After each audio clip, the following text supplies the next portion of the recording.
Ashperi mushe muri Zimbabwe takona kuti maZimbabweans abva auya ndobva angwana mvati aiwa muZimbabwe moratidza kuti mukaitwa maprotest vanhu vanokwadziwa kana nekuda kwemathreats akaipiwa nemutungamiri wenyika.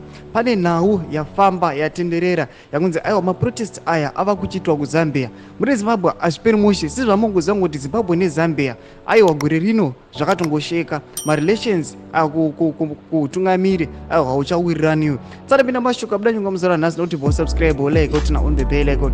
Noti chipinda kune mamwe mahandles unotonyorwawo kuchitogwa masviko ekuti aiwa President Idi Mnangagwa is trying to convince kuti aiwa Hichilema asitope maSADC protest. Asi tinoona kuti people they advancing sezvamuri kuona papicture pawanzi SADC protest, Zambia SADC protest, which means maZimbabweans they want and they are advancing to do the protest munyika yeZambia. Saka vane ma-3 main objectives avo avari kuuya vachiadvocate panapa vachiti aiwa maobjectives ayada kuti afulfiliwe. Vari kuti number 1 Mnangagwa cannot be the SADC chairman. Number 2 Zimbabwe Siomo report must be on agenda. Number 3 national dialogue mediated by SADC. Do anova ma-objectives avo vanotaura mashoko kuti musi wa13 July 2024 vada kuita this protest munyika yeZambia, but they are not protesting against the Zambian government, but they are protesting vachiudza SADC.